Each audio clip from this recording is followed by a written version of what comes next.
Hi, Steve Sjogren here with ServantEvangelism.com, and we have just in the last bit been talking about in times like these, ... because we are in a time when a lot of people are using the R word in terms of the economy, and there's nothing like talking about the R word that causes the R word to manifest in an economy, and I'm not at all convinced that that is actually happening, but it seems like the first people to jump on something like this are people that go to church. A friend of mine sells cars. He was in his lot selling vehicles the other day. A pastor, turns out to be a pastor, walked across the lot, and he looked kind of sour actually, and he said, "So can I help you, sir?" And he said, "Well," he says, "this is not the time to buy a car. You got to be kidding." He said, "The whole thing is going down the toilet right now." And he said, "Really? I wasn't aware of that." And he goes, "What? Aren't you aware of what's going around here?" He says, "I am a Baptist pastor. You can't fool me." And he says, "Oh, well, sorry, I didn't realize you were that." And I'm not knocking on Baptist pastors. My great-grandpa was a Baptist pastor, and he actually said preacher, which I guess is a little different than a pastor. And then my friend thought, I'll have a little fun with this guy. And so he said, "Well, you know, it looks like as soon as Hillary gets into office, we're going to have all that taken care of." And he said, "Hillary," like all gigantic font letters with an exclamation point. He said, "Hillary is a part of the Black Panthers." And this guy, my friend, he said he needed an oxygen mask after that because he was laughing so hilariously. And that is so wrong in 15 different ways. And I'm not promoting Hillary necessarily at all, but anyway, if that does not make sense to you and is not funny, then please write to my friend Tracy Larson here, and he'll explain to you why that does not make sense and it's so funny.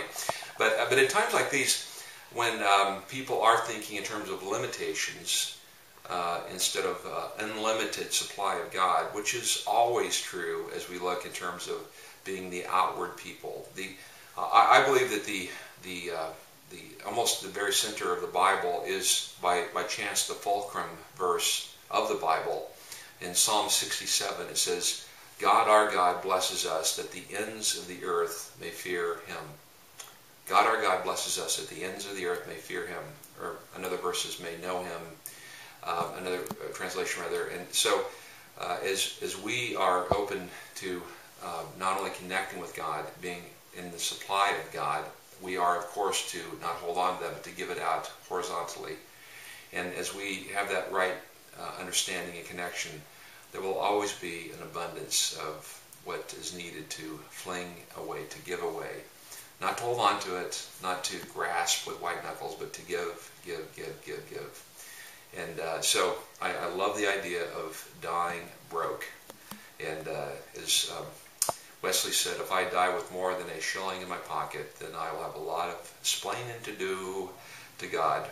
And so we are a group, those of us that are outward focused, that believe that life is about giving, flinging lots of seed.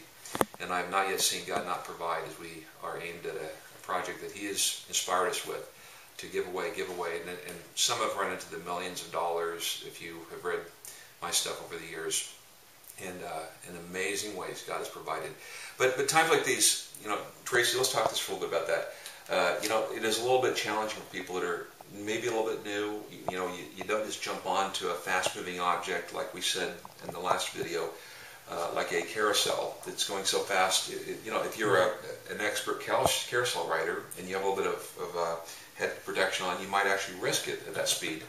And I happen to be a Olympic.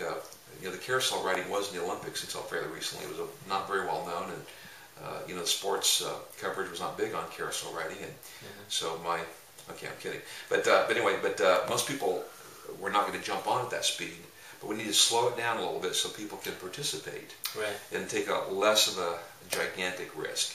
And so let me share a little bit, and you share first though about how do you in times like these, how do you jump on, and so it's a reasonable risk. That's not going to be so expensive. Well, I think one of the things that people need to understand is that they really need to plan. I mean, I am not one of those people that think, okay, until we get it all figured out, We're not going to do it till we get it all figured out. We're going to plan, and then if we're just going to get it seamless. Let me just say that when you go outside of the four walls of sort of the city, nothing is seamless. You always have glitches. It's just going to happen because you're working with people, and people don't respond the way we think they're going to respond all the time. Never. But I do believe in a plan, and I think that one of the ways in times like these that can really help you get established in your thought processes on serving, and then on the financial side of it, as far as really getting good deals, is planning. I mean, probably what most people should have done is in January, they should have bought their Christmas wrapping paper to wrap Christmas gifts for free for people for the next year, because what they're going to do is they're going to go on 75% clearance. It would be good to right now buy wrapping paper for this Christmas, because they have all their discontinued lines. All the discontinued paper that they're not going to have, so they're trying to get rid of that, so that that's not on their book, so that they can stock new product. And so now is a great opportunity to think about Christmas. So for me, I'm thinking that one of the best things we can do is think forward, think ahead, and plan. So for example, Mother's Day and Father's Day. Father's Day isn't big in America, which is a whole sermon series right there. Why isn't Father's Day a big deal? But Mother's Day is coming up. As soon as Mother's Day is over with, guess what? Buy the remnants of Mother's Day cards. Absolutely. And give them away like heck. Yep, absolutely. You want to really be able to capitalize on that all year round, and you can if you plan and you just, one of the things that I do is I've got a calendar, and I have all the holidays on this calendar.